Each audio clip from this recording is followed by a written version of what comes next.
Hello, my name is Dante Renee, and welcome to the 10 Room Bizarro YouTube page where I talk about films that I believe need to be talked about more. Like tonight's film, 1990's Maniac Nurses Find Ecstasy. In some circles, and even online, it's just called Maniac Nurses. But this is called Maniac Nurses Find Ecstasy. This is distributed by Troma. This is like a limited edition DVD-R Troma release.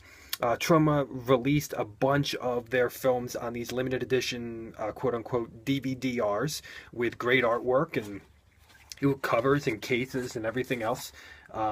Maniac Nurses Find Ecstasy. And I was able to pick this up. It was only, I could only find VHS copies before this, and possibly a rare DVD copy, I think, but this was the newest copy I could find. And this is put out and distributed by Troma. Maniac Nurses Find Ecstasy, 1990. Have you heard of this film before? Well, let's get into this movie. What a wild cover. As somebody said to me, is this a porno? Well, it's not. Okay, but it's quite a complex film, so let's get into it. This is Maniac Nurses 1990, and they're finding ecstasy. We have a clinic of women where secrets and violence and sex are the inhabitants. Experiments, torture, love, hate, and vengeance. We have themes in this film of the sexuality of violence, of the white trash, of decadence and life choices and of decadence, the exploration of decadence, the exploration of perversity, comic books, and essentially what we have here in Maniac Nurses Find Ecstasy is we have the jungle genre meets the women in prison genre, meets a gore film, meets a sexploitation educational film. Did you get all of that? Because now we're about to enter into Maniac Nurses Find Ecstasy. Yes, a jungle film meets a woman in prison film, meets a gore film, meets a sexploitation educational film. Let's get into it, folks. When we look at the music for this, what a wild cover. I used to see that on Amazon all the time, by the way. When we look at the music for this film, we have atmospheric synth, classical, looping, weird, dark, carnival sounding music, piano, 80s instrumental pop with a lot of electric guitar solos. And we have animal sounds as well as part of the sound design for this film. We have interesting uses of blue lighting, interesting uses of red lighting. There's like a haze that goes over this entire film. In some ways, it's similar to the haze that I would see in kind of like some 90s sexploitation films that would be on Cinemax late at night, if you catch my drift. It's hazy. Wow, wow, wow. We even have words on the screen in this film. You're wondering what? Yes, we have narration throughout the entire film, sounding almost as if it's a trailer for the film, giving commentary throughout. We have psychedelic screen swirling in this movie, shots through men's legs and women's legs, really wild backlit scenes, characters walking towards you.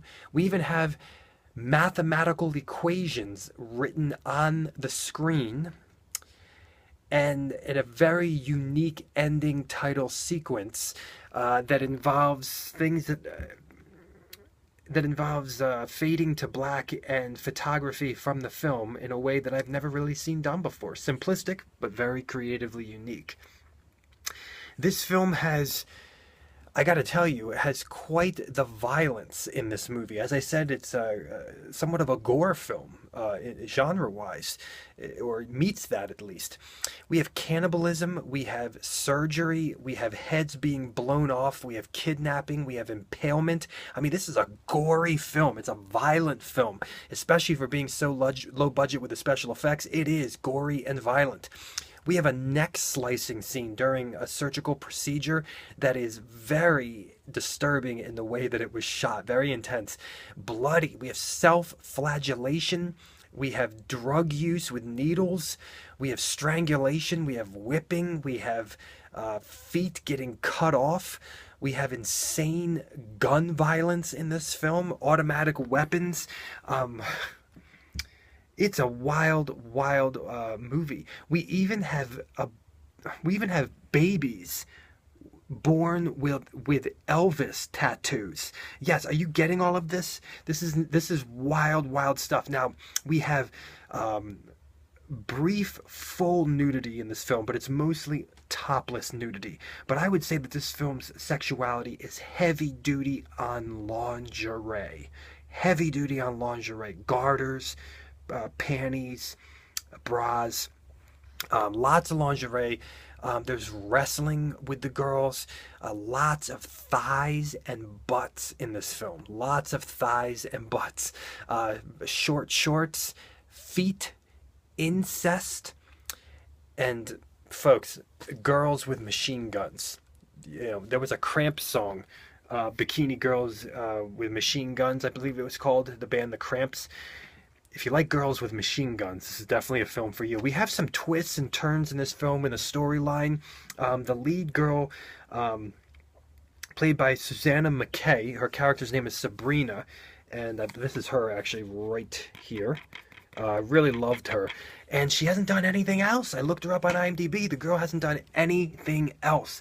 And she was just awesome. Her body's awesome. Her vibe was awesome. Sexually attractive, cinematically attractive, just had a great vibe and was really kind of leading the film in many regards, and there was a lot of mystery surrounding her in this film. You know, this film crosses a lot of genres. It's gonna sucker punch you with the gore and the violence. These two girls are not in the movie, by the way. There's a very interesting storyline involving the clinic and involving incest and lesbian relationships and jealousy and vengeance. There's a pretty shocking ending to the film in terms of the characters and the storyline. There's a bit of a slasher vibe to the film, just in the murder and the violence at times, especially with a group of campers. In the last portion of the film, it's especially vicious. It's a pretty mean-spirited film in those regards. But like I said, it also spins off as a sexploitation educational film as well. It just dumbfounds you, you know, what this film is. I mean, when you think of the title and when you see the cover, you have kind of a vibe of what this film's going to be, even though you have some blood splatter behind them. But when you watch this film with the haze and that real kind of low-budget 90s feel, do you understand what I'm saying? That low-budget 90s feel, it's an awesome feel. You really have something outrageous going on here. And it's like one of those films where with the sexuality is connecting to the violence, which is also in the film. And there is commentary throughout the film, as I mentioned previously, with narration. I mean, it's really dumbfounding. The style is very wild and out there, visually and audibly, and even with the storyline. This was definitely a film this is a film that strives to be unique and be creative and not have boundaries. It's definitely a film that has that USA Up All Night vibe with Gilbert Gottfried and Rhonda, if you remember that show from the 90s on USA Up All Night. Just a really, really wild film. This is 1990s Maniac Nurses Find Ecstasy, distributed by Troma, but not actually, you know, directed by Lloyd Kaufman, but distributed by Troma. What a wild, wild movie. Definitely check this thing out. Thank you so much for watching the 10 Room Bazaar YouTube page, where I talk about films that I believe need to be talked about more, like Maniac Nurses Find Ecstasy 1990. Please feel free to check out all my other reviews in this YouTube page. Sexploitation, exploitation, underground, erotic, adult, horror, weird, bizarre, surreal. It's all here. Tons of Jess Franco, Erwin C. Dietrich, teen sex comedies. It's all here.